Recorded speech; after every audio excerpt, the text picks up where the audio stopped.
আসসালামু আলাইকুম। সবাই কেমন আছেন? আশা করছি আল্লাহর রহমতে সবাই খুব ভালো আছেন। আমরাও আলহামদুলিল্লাহ বেশ ভালো আছি। বরাবরের মতো আজও আরও একটি ডেইলি ব্লগ নিয়ে হাজির হয়েছি। আশা করছি শুরু থেকে শেষ পর্যন্ত ভিডিওর পাশে থেকে যাবেন।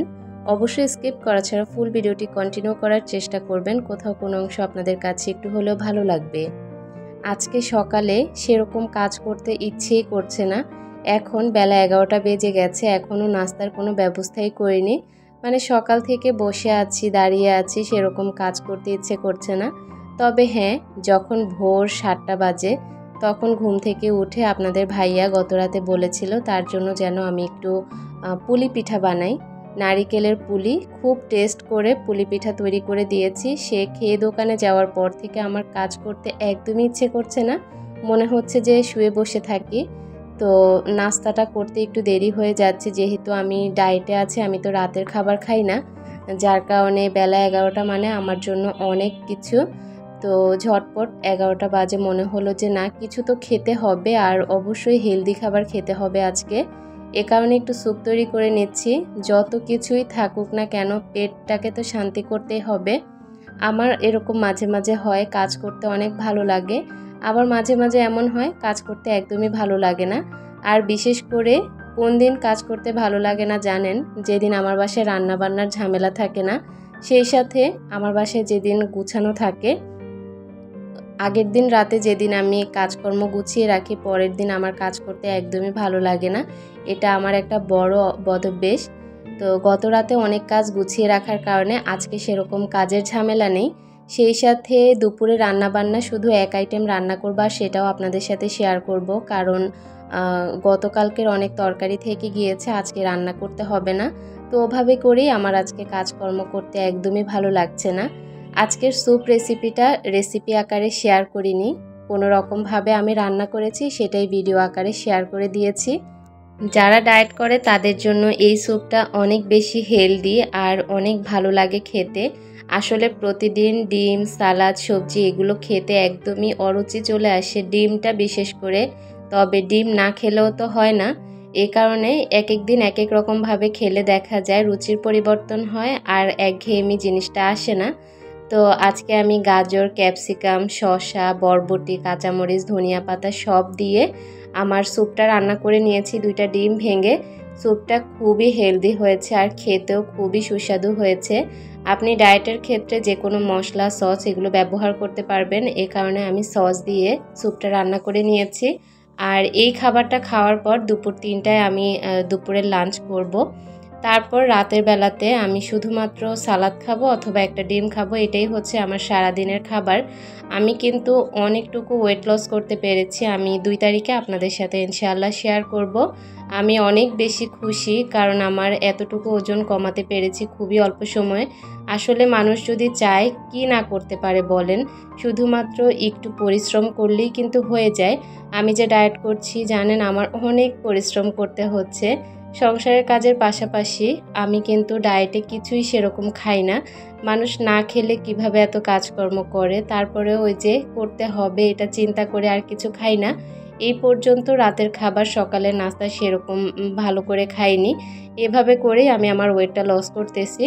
যখন আমি ভালো একটা ফলাফল পাবো তখন ইনশাআল্লাহ পুরো ডায়েট চার্টটা আপনাদের সাথে আমি 2 তারিখের পরে শেয়ার করব। অনেক আপুরাই আমাকে বলেন আমি যেন আমার ডায়েট চার্টটা পুরোটা শেয়ার করি। তবে আমি যদি 2 তারিখের পরে দেখি যে আমার ওয়েটটা আমি যতটুকু চিন্তা করেছি ততটুকু কমাতে পেরেছি, তখন আমি ইনশাআল্লাহ আপনাদের সাথে শেয়ার করব। আমি আন্তাজে কোনো কিছুই শেয়ার করতে চাই না। সকালে নাস্তা করে নাস্তার পর্ব শেষ করে যা এঁটো থালাবাটি ছিল সব ধুয়ে তারপর ছাদে চলে এসেছি। আজকে মনে হলো সেরকম কিছুই যেহেতু রান্না করার নেই, শুধুমাত্র একটু শাক ভুনা করব। আর আমার ছাদ বাগানে অনেকগুলো কলমি শাক হয়েছে, শুধুমাত্র কলমি শাকের ডাঁটা আমি লাগিয়েছি। তো এত সুন্দর পাতা হয়েছে মাশাআল্লাহ, আর অনেক লম্বা হয়েছে, আপনারা হয়তোবা ভিডিওতে সেরকম বুঝতে পারছেন না। তো এগুলো আজকে একদম গোড়া থেকে কাটবো না, অর্ধেক অর্ধেক পরিমাণ কেটে দিব। তো এভাবে করেই আজকে এই শাকটাই শুধুমাত্র ভাজি করব শুটকি দিয়ে, আমার খুব ইচ্ছা করছে খেতে। তো শুধুমাত্র এই রান্নাটাই করব। এই যে কাজকর্ম নেই, এই কারণেই কোনো কাজ করতে ভালো লাগে না। যেদিন কাজ থাকে সেদিন উড়াধুরা সব কাজ করি। কলমি শাক দেখতে পেয়েছেন, শুধুমাত্র কয়েকটা ডগা লাগিয়েছি, এতে করে কত মানে পাতা হয়েছে মাশাআল্লাহ, কতগুলো শাক তুলতে পেরেছি। মানে আমাদের দুইজনের জন্য অনেক হয়ে যাবে, মানে 2 বেলা খাওয়া যাবে এরকম শাক। আর ছোট ছোট মরিচ ধরেছে অনেকগুলো, মরিচগুলো ছোট হলেও অনেক ঝাল। এখানে মোটামুটি 10টার মতো মরিচ তুলতে পেরেছি। তো মরিচ গাছটাও আমি একটু ছাঁটাই করে দিব পরবর্তী কোনো একটা সময়ে। আসলে ছাদ বাগানে সেরকম একটা সময় দিতে ইচ্ছে করে না, পুরোটাই ছাদ পিচ্ছিল হয়ে থাকে আর শ্যাওলা পড়ে থাকে বৃষ্টিতে, যার কারণে ছাদে যেতে ইচ্ছে করে না। তো দেখি বৃষ্টি কমার পর ছাদ বাগানের পরিচর্যাও করব। কতগুলো কলমি শাক ছাদ থেকে তুলে এনেছি দেখতে পাচ্ছেন। এগুলো রান্না করলে আমার আর আপনার ভাইয়ার, মানে আপনাদের ভাইয়ার 2 বেলা হয়ে যাবে। সে তো আসলে পুরুষ মানুষ, শুটকিটা সেরকম পছন্দ করে না, অল্প একটু খাবে আর যতটুকু খাবার আমিই খাবো। তো কলমি শাকটা দেখে আমার এত ভালো লাগছে যে আমি বাজার থেকে শুধুমাত্র কিনে আনার পর ডগাটা লাগিয়েছি আর সেখান থেকে এতগুলো শাক তুলতে পেরেছি। নিজের গাছের যে কোনো ছোট্ট একটা জিনিস খাওয়ার মধ্যেও কিন্তু অনেক বেশি শান্তির বা অনেক বেশি ভালো লাগার। আমার ছাদটা অনেক বড়, তবে ছাদের কাজকর্ম করা বাকি, যার কারণে কোনো গাছই সেরকম লাগাতে পারছি না। ইনশাআল্লাহ আল্লাহ যদি চায় ডিসেম্বরের মধ্যে আমি আমার ছাদের কাজকর্মগুলো কমপ্লিট করার ইচ্ছা আছে। আল্লাহ যদি চায় হবে ইনশাআল্লাহ। যদি হয় তাহলে আমি অনেক অনেক সবজি গাছ করব। এখন তো ছাদে সেরকম জায়গা নেই, আর যেরকম কঙ্কর বা সুরকি পড়ে আছে ওভাবে ওইরকম সব কিছু দেখতেও আর ভালো লাগে না, তাই জন্য ছাদে সেরকম একটা যাইও না। এতদিন একটা অবস্থায় ছিল সুরকিগুলো, বস্তাতে ভরা ছিল, তবে এখন যেহেতু সুরকিগুলো পুরো ছাদে পড়ে একদম অবস্থা খারাপ, এই কারণে ছাদে যেতেও আমার ভালো লাগে না। তো দেখি খুব শীঘ্রই যখন ছাদের বাউন্ডারিটা দেয়া হবে তখন সুরকিগুলোও আর থাকবে না, তখন আমি অনেক সবজি বাগান করতে পারবো ইনশাল্লাহ। তো যাই হোক, এখানে আমি শাকগুলো বেছে নিয়েছি আপনাদের সাথে কথা বলতে বলতে, আর শাকটা বাছতে সেরকম একটা সময়ও লাগেনি। আমার হাতে কোনো কাজ নেই, শুধুমাত্র সকালে ঘরটা একটু গুছিয়েছি। গত রাতে অনেক কাজ গুছিয়ে ফেলেছি, যার কারণে সকালে সেরকম একটা কাজ ছিল না। রিল্যাক্সভাবে আমি একটু পুলি পিঠা বানিয়েছি, এখন একটু শুধুমাত্র ভাত রান্না করব আর এই শাক ভাজিটা করবো, এতে করেই আমার সারাদিনের কাজ শেষ। আর আপনাদের ভাইয়া দুপুরে খেতে আসতেও দেরি হবে, তো অতটা পর্যন্ত আমি একটু রিল্যাক্সেই থাকতে পারবো। আজকে বাহিরে প্রচণ্ড পরিমাণে রোদ উঠেছে, মানে মাথা নষ্ট করা রোদ। আর এই রোদটা এতদিন বৃষ্টির পর দেখার পর মানে খুবই ভালো লাগছে। গত রাতেও কিন্তু ঝুম বৃষ্টি হয়েছে, তারপরে আজকে সকালে এই ওয়েদারে আমার কাজকর্ম করতে ভালোই লাগছিল। এখন তো আমার যেহেতু কাজ নেই, এখন খুব শান্তি মতো আমি রান্নার কাজটা করে নেব। আর কাজের খালাও এসেছে, আজকে কাপড় ধোয়ার ঝামেলা ছিল না, তো খালাকে বললাম ঘরটাই মুছে দিয়ে যান। তো ঘরটা খুব সুন্দর করে নিট অ্যান্ড ক্লিন করে মুছে দিয়ে গিয়েছে, এখন আমার কাছে খুব ফ্রেশ লাগছে। তো এখানে আমি শুটকিটা রান্না করে নিচ্ছি, আর সবার প্রথমে আমি সব কাটা বাছা করে রেডি করে নিয়েছি, আর এখন শুধুমাত্র রান্নাটা বসাবো। রান্না বসানোর আগে যদি কাটা বাছা সব করে ফেলা যায়, রান্না করতে যে কি শান্তি লাগে। প্রথমে আমি চালটা ধুয়ে বেশ অনেকক্ষণ ভিজিয়ে রেখেছিলাম, তারপর চুলাতে তুলে দিয়েছি। ভাতটা হতে সেরকম একটা সময় লাগবে না। আর এদিক থেকে আমি শুটকিটা ভুনা করে নিচ্ছি। শুটকি, পেঁয়াজ তেলের মধ্যে খুব ভালো করে সব মশলা দিয়ে ভেজে নিচ্ছি। পরিমাণ মতো লবণ, মরিচের গুঁড়ো, হলুদের গুঁড়ো, ধনিয়ার গুঁড়ো সব দিয়ে আমি খুব সুন্দর করে একদম ভাজা ভাজা করে নিয়েছি। আর এখন দেখতে পাচ্ছেন একদম কিন্তু ভাজা ভাজা হয়ে গিয়েছে। তো শুটকিটা যেহেতু রান্না করা শেষ, এখন শুধুমাত্র শাকটা একটু স্ততে করে নিলেই হয়ে যাবে। শাক হতে তো আর সেরকম সময় লাগবে না। তো এখানে শাকটা ভাজি করে তারপর আমি কিছুটা সময় নিজেকে সময় দিব। বাবুরাও ম্যাডামের কাছে পড়ছে, ওদের বাংলা মিস এসেছে। ছোটজন তো পড়বেই না, তারপরেও তাকে অনেক কিছু বাবুসোনা বলে পড়তে বসিয়েছি। ছোটজন আসলে একটু ফাঁকিবাজি করার চেষ্টা করে, ছোট মানুষ তো ম্যাডামের কাছে পড়তেই চায় না। তো বড়জন আবার মাশাল্লাহ দিলে পড়তে চায়, তো বড়জনের পাশাপাশি ওকেও একটু সময় দেওয়ার চেষ্টা করছি। নিজে না, মিসের ভরসা করেই আসলে সময় দিচ্ছি, কারণ নিজে এখন আর ইচ্ছে করে না। বড় মেয়ের সময় যেরকম সময় দিয়েছি, এখন আর ছোটজনের সময় সময় দিতে ইচ্ছে করে না।